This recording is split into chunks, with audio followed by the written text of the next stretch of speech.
Good evening. आज का हमारा टॉपिक है cell division during gamete formation. तो हमने लास्ट टॉपिक में bisexual, unisexual, hermaphrodite, monoecious, dioecious सब पढ़ा था। आज हम इस टॉपिक में पढ़ने वाले हैं cell division during gamete formation. तो जैसा आपको क्लियर हो गया होगा कि जो सेल होती हैं उनमें प्रोसेस होता है और वो गैमेट बनाती हैं। जैसे अगर ये मेल होगा तो इसमें स्पर्म बनेगा, और अगर ये फीमेल होगा तो इसमें स्पर्म ओवम बनेगा। तो ये जो प्रोसेस होते हैं वो किस तरीके से बनते हैं। हमारे पास जर्नली गैमेट जो होते हैं वो एन होते हैं, यानी कि हैप्लॉइड होते हैं। वेरी वेरी इंपॉर्टेंट, इनकी प्लॉइडी का मतलब है हैप्लॉइड हैं या डिप्लॉइड हैं। हैप्लॉइड का मतलब क्रोमोसोम नंबर हाफ, डिप्लॉइड का मतलब क्रोमोसोम नंबर 2n। तो इनकी प्लॉइडी क्या है, इसे हम कहते हैं प्लॉइडी। तो आपको हमेशा याद रखना है गैमेट्स की प्लॉइडी हमेशा हैप्लॉइड होती है या फिर उनमें n number of chromosome present होते हैं। तो सेल डिवीजन के टाइम हमारे पास जो गैमेट्स होते हैं वो हेट्रोगैमेटिक होते हैं, यानी अगर जिनमें दो डिफरेंट टाइप के गैमेट्स बनते हैं, स्पर्म और ओवम बन रहा है, एंट्रोजॉइड और ओवम बन रहा है, या मेल एंड फीमेल गैमेट बन रहे हैं। सिंपली अगर हम कहें, क्योंकि दो टाइप के गैमेट को हम मेल एंड फीमेल गैमेट कहते हैं। तो इसमें यह है कि डिफरेंट पेरेंट्स से हम गैमेट बनाते हैं और हमेशा गैमेट जो होंगे वो एन होंगे। तो आपका पेरेंट ऐसा भी हो सकता है ये 2n है, हमें इससे गैमेट n बनाना है, या आपका पेरेंट n है, हमें इससे n बनाना है। जो भी पेरेंट कोई भी प्रेजेंट हो सकता है। अगर 2n है और हमें उससे n बनाना है, यानी आधे करने हैं, हमें क्रोमोसोम हाफ करने हैं, रिडक्शन डिवीजन लाना है, तो इसमें होती है मियोसिस, क्योंकि हमें क्रोमोसोम नंबर को हाफ करना है। ये भी n है और यहाँ से हमें n ही बनाना है, तो इस प्रोसेस में होती है माइटोसिस। तो ये दो टॉपिक ही हम इसमें पढ़ेंगे कि whether the parent is diploid और whether the parent is haploid. अगर डिप्लॉइड होगा तो हमारा अगर डिप्लॉइड है, 2n है, और हमें उससे गैमेट बनाना है, यानी हमें हमेशा n ही बनाना है, तो इस प्रोसेस में यूज़ करेंगे हम मियोसिस आगे मैंने क्लियर करा था कि जब पहले ये 2n से यहाँ पे 2n बनेंगे जिनमें क्रोमोसोम n और n होंगे। जैसे ये 2n है आपका, इसमें रिडक्शन डिवीजन होगा, फिर इनसे फर्दर 2 बनेंगे यानी 4 बन जाएंगे, और आपके पास ये सब n होंगे। तो 2n से n बनाना, यानी एक क्रोमोसोम से एक सेल से 4 सेल बनाना, उसे हम रिडक्शन डिवीजन कहते हैं या मियोसिस कहते हैं। अगर आपका पेरेंट n है और उससे हमें डायरेक्ट n ही बनाना है, तो ये इक्वेशनल डिवीजन है और इसमें हम यूज़ करते हैं माइटोसिस। नेक्स्ट टॉपिक है आपके पास,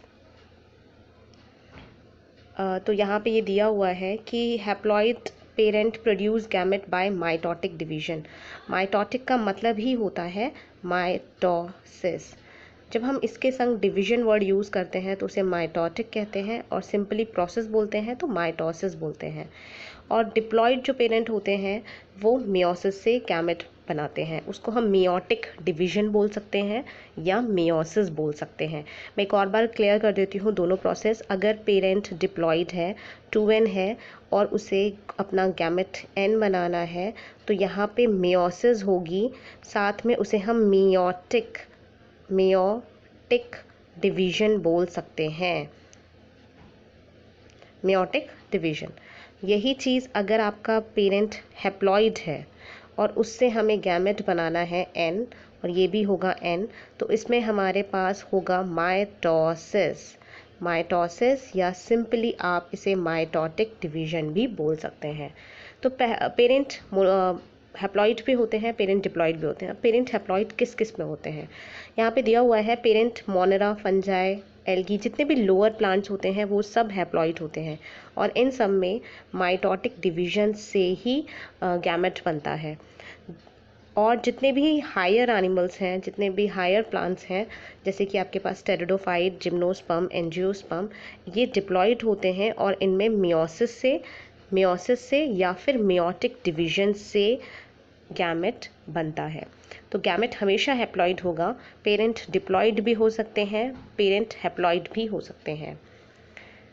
नेक्स्ट टॉपिक हमारा है, यहाँ पे नीचे दिया हुआ है लास्ट लाइन में, division has to occur if a meiotic division has to occur if the parent diploid body has to produce a haploid gamete। Reduction division, reduction का मतलब वही मियोसिस होगा अगर डिप्लॉइड बॉडी को, लास्ट लाइन में diploid body has to produce haploid gamete.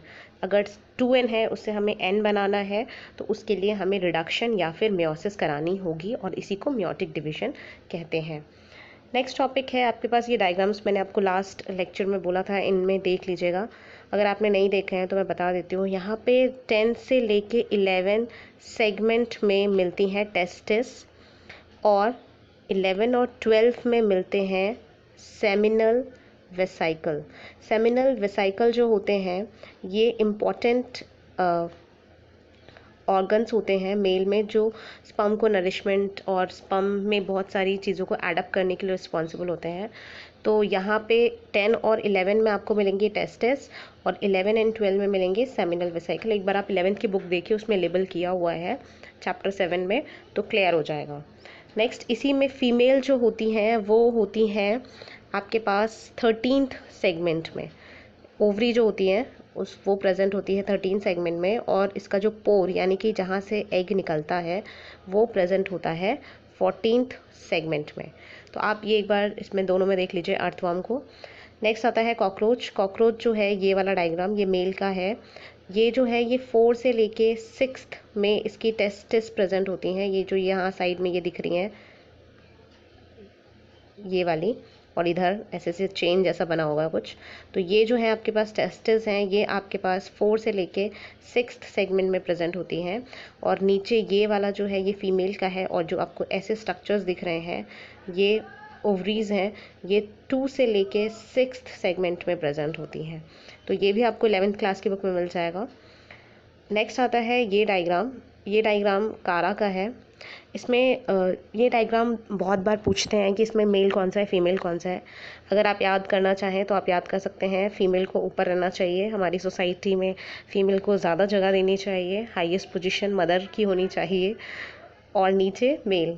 तो ऊपर female होती है, नीचे मेल। ये आपको बस याद कराने का तरीका है, आप कैसे भी याद कर लीजिए। इसमें ये जो ऊपर है ये फीमेल का स्ट्रक्चर है, ये जो नीचे ऐसे फ्लावर जैसे शेप का स्ट्रक्चर दिख रहा है ये एंथ्रीडियम है, मेल है। तो आप इसे किसी तरीके से भी याद कर लीजिए, लेकिन बस इतना याद रखिए कि फीमेल ऊपर होती है, मेल नीचे होता है। अगला डायग्राम है मार्केंशिया का। ये अर्थवर्म का था, ये कॉकरोच के थे, ये फ्लावर है, ये कारा है और ये मार्केंशिया है। मार्केंशिया में भी ऐसे याद कर लीजिए, ये मेल है आगे वाला एंथ्रीडियोफोर, जिसमें थोड़ा गंदे से बनाया हुआ है और यहाँ पे थोड़ा और फैला के सुंदर सा बनाया हुआ है, ये फीमेल है। तो जिसमें थोड़ा ज़्यादा ऐसे से फैला हुआ है वो फीमेल है और जो सिंपल सा दिख रहा है आपको आगे वाला ये मेल है। अब यहाँ डायग्राम क्लियर नहीं, आप अपनी बुक में डायग्राम चेक करिए।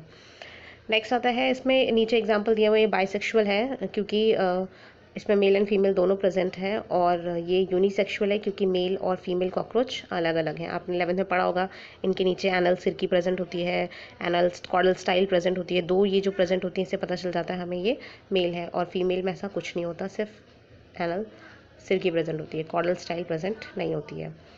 नेक्स्ट आता है मोनोइशियस का एग्जाम्पल दिया हुआ है यहाँ पे, और ये मार्केंशिया दिया हुआ है डाइशियस का एग्जाम्पल। ये तो आप इसे देख लीजिए, ये बाइसेक्सुअल फ्लावर है, मोनोइशियस है, जिसमें मोनो मैंने याद कराया था, होमो मोनो बाइसेक्सुअल, इसमें मेल एंड फीमेल दोनों में प्रेजेंट होते हैं।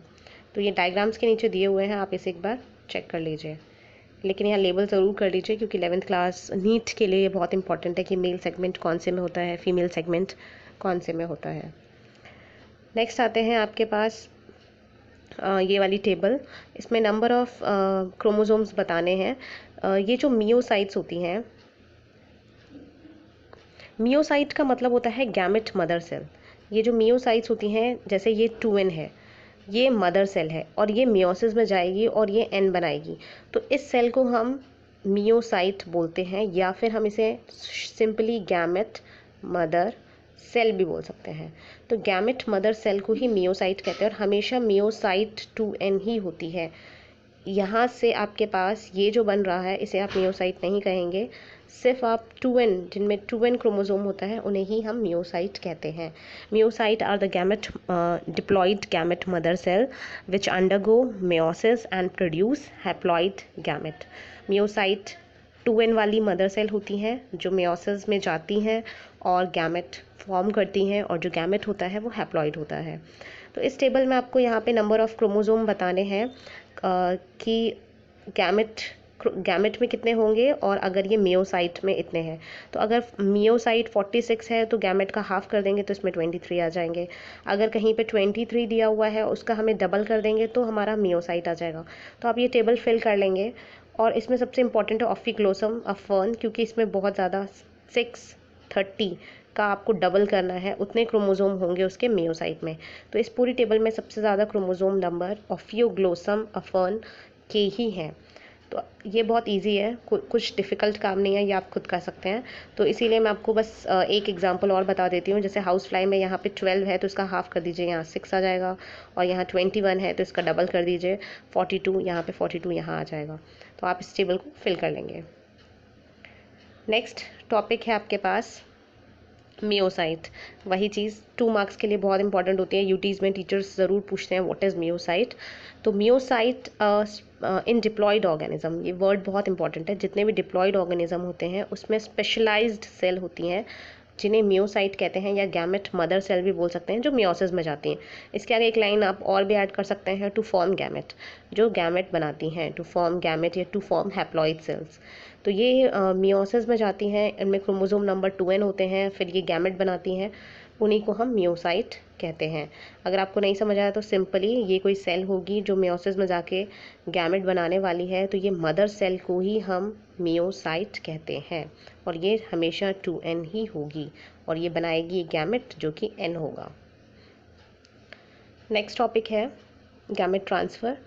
गैमेट ट्रांसफ़र, अब हमारे गैमेट बन गए, मेल एंड फीमेल गैमेट बन गए, लेकिन वो फ्यूज़ कैसे करेंगे? तो फ्यूजन और फर्टिलाइजेशन करने के लिए उन्हें ट्रांसफ़र करना पड़ेगा। तो मैक्सिमम ऑर्गेनिज्म में क्या होता है, मेल मोटाइल होता है। ये मोटाइल का मतलब होता है मूविंग। तो अगर मेल जो है वो मूव करता है और जो फीमेल होती है वो स्टेशनरी, स्टेशनरी का मतलब रुका हुआ। तो मेल तो मूव कर रहा है, फीमेल रुकी हुई है। ज़्यादातर गैमेट्स में ऐसा होता है, लेकिन कुछ एक्सेप्शन केसेस भी हैं जिसमें दोनों ही मूव कर सकते हैं। तो एक्सेप्शन केसेस कौन से हैं? जैसे कि आपको यहाँ दिया हुआ है फंजाई, एल्गी और ब्रायोफाइट्स भी आ जाएंगे, ये जैसे like fungi, algae, bryophytes, pteridophytes. इनमें क्या होता है, वाटर चाहिए होता है as a medium to help in gamete transfer. तो ये जो वाटर मीडियम होता है ये गैमेट को ट्रांसफ़र करने में मदद करता है। जैसे आपके पास मान लीजिए ये कोई एल्गी है, यहाँ पे ये कोई एल्गी है, इसने अपना गैमेट यहाँ रिलीज़ किया पानी में, इसने गैमेट यहाँ रिलीज़ किया, यहाँ जाके ये दोनों फ्यूज़ कर जाएंगे और यहीं पे होगा हमारा फर्टिलाइजेशन। तो सारे एनिमल्स में स्टैटिक या स्टेशनरी दोनों गैमेट नहीं होते हैं। मैक्सिमम केसेस में फीमेल जो होती है वो स्टैटिक होती है, मेल मोटाइल होता है, मेल मूव करता है, लेकिन कुछ एनिमल्स में दोनों मूव करते हैं। तो जिसमें दोनों मूव करते हैं वो है एल्गी, ब्रायोफाइट्स, जो आपके पास एक्सेप्शन केस है, और इन्हें चाहिए होता है पानी as a medium for transport. अब इसमें मेल जो होते हैं वो ज़्यादा अमाउंट, इसमें ये नीचे बहुत लाइन बहुत इंपॉर्टेंट है जिसमें आपसे बोला जाएगा, ये जैसे ये फीमेल गैमेट है, किसी भी ह्यूमन के अंदर एग है, और स्पर्म जो हमारे ह्यूमन में निकलते हैं वो 200 से 300 मिलियन स्पर्म निकलते हैं। इतने ज़्यादा स्पर्म क्यों निकलते हैं? मेल गैमेट हमेशा लार्ज अमाउंट में क्यों प्रोड्यूस होते हैं? क्योंकि यहाँ पे ये लॉस ना हो जाए। अगर एक ही मेल गैमेट निकलता तो ज़रूरी नहीं है वो इसके संग फ्यूज़ ही करे, वो यहाँ कहीं डैमेज हो सकता है, ब्रेक डाउन हो सकता है, उसकी मोटिलिटी कम ज़्यादा हो सकती है। तो ये जो एग प्रोड्यूस हुआ है इसके साथ कोई लॉस ना हो, हम to compensate the loss. Loss का मतलब हो गया कि कोई ना कोई मेल गैमेट आके इसके संग फ्यूज़ करे, ये जो प्रोसेस है ये वेस्ट ना हो। इसीलिए मेल गैमेट बहुत ज़्यादा निकलते हैं कि कोई ना कोई चांसेस ज़्यादा करने के लिए, प्रोबेबिलिटी ज़्यादा करने के लिए बहुत सारे मेल गैमेट निकलते हैं। तो आपके पास क्वेश्चन आता है why male gamete produce in large number as compare to as female gamete. तो आपको इसका सिंपल आंसर लिखना होता है, यहाँ पे नीचे लाइन में दिया हुआ है, मैं दिखा देती हूँ। अ large number of male gamete how ever to fail to reach the female gamete to compensate this loss, very important line, to compensate this loss, ये जो लाइन है ये बहुत इंपॉर्टेंट है लास्ट में, to compensate the loss of male gamete during transport, क्योंकि इन्हें transport में चलना होता है, कोई मेल गैमेट ख़राब हो जाए तो फिर फीमेल के संग फ्यूज़ नहीं कर पाएगा, इस वजह से मेल गैमेट बहुत ज़्यादा लार्ज अमाउंट में निकलते हैं as compare to female gamete. तो ये 2 मार्क्स के लिए क्वेश्चन आता है कि why male gamete produce in large amount. आपको इसका आंसर सिंपली लिख सकते हैं आप, a large number of male gamete however fail to reach the female gamete, बहुत सारे मेल गैमेट फेल हो जाते हैं, उस लॉस को बचाने के लिए, to compensate this loss of male gamete during transport the number of male gamete produce in large number. तो इतना क्लियर हो गया होगा। यहाँ पे दिखाया है किस तरीके से फ्यूजन होता है, जैसे ये और ये दोनों के न्यूक्लियस अभी अलग अलग है, पास पास आ गए, फिर साइटोप्लाज्म में फ्यूजन हो गया, न्यूक्लियस अभी भी अलग है, अब न्यूक्लियस में भी फ्यूजन हो गया। तो यहाँ पे साइटोप्लाज्म फ्यूज़ हुआ है और यहाँ पे आपका न्यूक्लियस फ्यूज़ हुआ है, यानी न्यूक्लियस फ्यूजन हो गया है। तो इस तरीके से ये न्यू ऑर्गेनिज्म में फ्यूजन है, ये दोनों आइसोगैमेट्स हैं, यहाँ जाइगोट बन गया और यहाँ न्यू इंडिविजुअल बन गया। नेक्स्ट टॉपिक आता है germination of pollen grains on the stigma. अब यहाँ पे बात की गई है सीड प्लांट की, तो जितने भी सीड प्लांट होते हैं उसमें ये आपके पास स्टिग्मा है और ये उसका एंथर है। एंथर में से कुछ पोलन ग्रेन्स निकलते हैं, यहाँ से पोलन ग्रेन्स निकलते हैं जिसे स्टिग्मा के ऊपर गिरना होता है। जब ये एंथर में से पोलन ग्रेन स्टिग्मा के ऊपर गिरते हैं, इस प्रोसेस को हम पॉलिनेशन कहते हैं। पॉलिनेशन बहुत ज़रूरी है, जब तक ये इसके ऊपर गिरेंगे नहीं इसमें से ट्यूब निकलेगी नहीं। तो ये चीज़ आपने देखी होगी, ऐसे करके ये आपके नीचे ट्यूब होती है, जैसे यहाँ पे पोलन ग्रेन गिरा, तो इस पोलन ग्रेन में से एक ट्यूब निकलती है जिसे हम पोलन ट्यूब कहते हैं। ऐसे हम यहाँ पे मैं आपको बता देती हूँ एक बार, ऐसे करके ये पोलन ट्यूब निकलती है। इस पोलन ट्यूब में 2 मेल गैमेट होते हैं, एक ट्यूब न्यूक्लियस होता है। ये 2 मेल गैमेट जो होते हैं एक एग के संग फ्यूज़ करता है जिसे हम सिनगैमी कहते हैं, एक पोलर न्यूक्लियाई के संग फ्यूज़ करता है जिसे हम ट्रिपल फ्यूजन कहते हैं। ये सब आपने 11th में पढ़ा होगा शॉर्ट में, और इसे आप 12th में भी सेकेंड चैप्टर में बहुत डिटेल पढ़ेंगे। तो आपको भी सिंपली ईजी वे में समझाने के लिए मैं बता देती हूँ कि पोलन ग्रेन्स जो होते हैं वो मेल गैमेट को कैरी करते हैं। अभी मैंने ये डायग्राम बनाया था ऐसे, ये हो गया आपका पोलन ग्रेन्स, इसके अंदर ये 2 मेल गैमेट होते हैं और ये एग तक पहुँचने के लिए पहुँचते हैं। पोलन ग्रेन्स निकलते कहाँ से हैं? एंथर से। ये रहा आपका एंथर, इसमें से हमें ऐसे डॉट डॉट स्ट्रक्चर्स दिखेंगे और इन डॉट स्ट्रक्चर्स को जब हम माइक्रोस्कोप में देखेंगे तो कुछ इस टाइप के स्ट्रक्चर्स आपको मिलेंगे जिसके अंदर ये 2 मेल गैमेट मिलेंगे।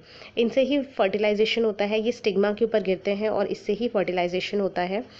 तो जिनमें सेल्फ पॉलिनेशन होता है वहीं पे फूल है, उसी का स्टिग्मा, उसी का एंथर, जैसे कि मटर, बाइसेक्सुअल वालों में बहुत इजीली पॉलिनेशन हो जाता है। लेकिन जिनमें क्रॉस पॉलिनेशन होता है, ये एक फ्लावर है, यहाँ एक फ्लावर है, तो इनको यहाँ से ले जाने के लिए या तो इंसेक्ट या फिर विंड या वाटर, किसी की भी ज़रूरत पड़ सकती है, एजेंट की ज़रूरत पड़ती है। और इस प्रोसेस को हम पॉलिनेशन कहते हैं, जब एक जगह से पोलन ग्रेन दूसरे स्टिग्मा पर गिरने के लिए रेडी होते हैं और जब दोनों फ्यूज़ कर जाते हैं तो हमारा फर्टिलाइजेशन वाला प्रोसेस हो जाता है। ये पूरा सेकेंड चैप्टर से रिलेटेड है, ये सारा टॉपिक आपको सेकेंड चैप्टर में डिटेल में पढ़ने को मिलेगा। तो यहाँ पे जस्ट आप इतना ही समझ लीजिए कि मेल गैमेट जो होते हैं वो पोलन ग्रेन्स के अंदर प्रेजेंट होते हैं और पोलन ग्रेन्स एंथर से रिलीज़ होते हैं। अगला टॉपिक है पॉलिनेशन। पॉलिनेशन में बताई चुकी हूँ, स्टिग्मा पे पोलन ग्रेन्स का गिरना। Pollen grains germinate on stigma, जब पॉलिनेशन हो जाता है उसके बाद ये जर्मिनेट करते हैं और मेल गैमेट डिस्चार्ज हो जाते हैं। एक मेल गैमेट एग के संग फ्यूज़ करता है, 1 फ्यूज़ विद एग, और उस प्रोसेस को हम सिनगैमी कहते हैं और जो बनता है वो बनता है जाइगोट। नेक्स्ट आता है सेकेंड मेल गैमेट जो होता है वो फ्यूज़ करता है 2 पोलर न्यूक्लियाई के संग, 2 पोलर न्यूक्लियाई, अब यहाँ पे 2 पोलर न्यूक्लियाई और एक मेल गैमेट 3 का फ्यूजन हो गया, तो इसलिए इसको हम ट्रिपल फ्यूजन कहते हैं। और हमारा जो बनता है वो बनता है PEN, प्राइमरी एंडोस्पर्म न्यूक्लियस। तो ये 11th क्लास में दिया हुआ है, 12th में भी डिटेल में आएगा सेकेंड चैप्टर में, तो आपको वहाँ पे भी बहुत अच्छे से क्लियर हो जाएगा। नेक्स्ट टॉपिक है हमारे पास फर्टिलाइजेशन। फर्टिलाइजेशन का मतलब है फ्यूजन होना, एग और स्पर्म का फ्यूजन होना, एग और एंथ्रोजॉइड का फ्यूजन होना। जब भी 2 गैमेट फ्यूज़ करते हैं तो उस प्रोसेस को हम सिनगैमी या सिंपली फर्टिलाइजेशन भी बोल सकते हैं।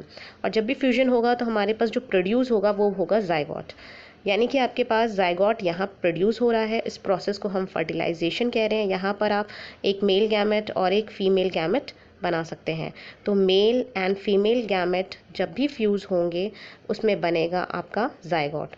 जाइगोट हमेशा 2n होता है। जैसे आपने पढ़ा गैमेट हमेशा n होते हैं, वैसे ही जाइगोट हमेशा 2n होता है, क्योंकि यहाँ पे ये n है मेल गैमेट, ये फीमेल गैमेट, दोनों n है, फ्यूज़ करके जाइगोट बनाएंगे। जब भी 2 का फ्यूजन होगा nn फ्यूज़ करके 2n बन जाएंगे और इसी को हम जाइगोट कहेंगे।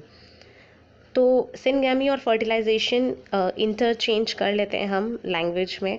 कभी हम सिंपली फर्टिलाइजेशन बोल देते हैं, कभी कभी हम सिनगैमी बोल देते हैं। Last line very important. कुछ एनिमल्स होते हैं उनमें पार्थिनोजेनेसिस होती है, यानी उनमें ऑर्गेनिज्म बन सकते हैं विदाउट फर्टिलाइजेशन। कोई भी फीमेल है वो एक और ऑर्गेनिज्म प्रोड्यूस कर सकती है, फीमेल प्रोड्यूस कर सकती है, उसे किसी मेल की ज़रूरत नहीं पड़ेगी, किसी फर्टिलाइजेशन की ज़रूरत नहीं पड़ेगी, उसे हम पार्थिनोजेनेसिस कहते हैं। ये पार्थिनोजेनेसिस आपको rotifers, last line, rotifers, honey bee, lizard, bird, जिसमें टर्की एक बर्ड है, उसमें मिलेगा। ये बहुत इंपॉर्टेंट है और ये ज़रूर आता है एग्जाम में, व्हाट इज़ पार्थिनोजेनेसिस। तो आपको सिंपली आंसर लिखना है कि इसमें गैमेट जो होते हैं वो अंडरगो, जो ऑर्गेनिज्म होते हैं वो एक पर्टिकुलर फॉर्म में जाते हैं जिससे कि वो न्यू ऑर्गेनिज्म बना सकते हैं without fertilization. Most important word, without fertilization. इसी फिनोमिना को हम पार्थिनोजेनेसिस कहते हैं। इसमें एक लेजर्ड है जिसका नाम है whip tail lizard, WHIP, whip tail lizard. तो एग्ज़ाम में आता है whip tail lizard simply organism produce कर सकती है कैसे। तो आपको ये बोलना है कि विप टेल लेजर्ड जो होती है वो पार्थिनोजेनेसिस में जाती है और उसमें से फीमेल गैमेट बन जाता है। या क्वेश्चन ऐसे भी आता है, why whip tail lizard always produce female lizard. तो आप सिंपली लिख सकते हैं इट अंडरगो इन पार्थिनोजेनेसिस। वो पार्थिनोजेनेसिस फिनोमिना में जाती है जिसमें कि कोई भी ऑर्गेनिज्म न्यू ऑर्गेनिज्म डेवलप कर सकता है विदाउट फर्टिलाइजेशन। तो ये कुछ ऑर्गेनिजम्स होते हैं जैसे rotifers, लेजर्ड, honey bee and bird, Turkey. तो आप इसको सिंपली RHBL से याद कर लें, RHBL। ये 4 जो होते हैं जिनमें पार्थिनोजेनेसिस बुक में आपकी दिया हुआ है, रोटिफर्स, हनी बी, बर्ड जिसमें टर्की है, L से लेजर्ड। तो ये 4 आपके पास सिंपल RHBL से आप याद कर सकते हैं। नेक्स्ट आता है वेयर डज सिनगैमी अकर।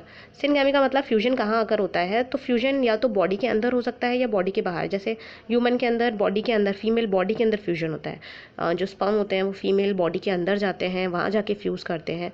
तो जब किसी बॉडी के अंदर फ्यूजन होता है तो उसे हम इंटरनल फर्टिलाइजेशन कहते हैं।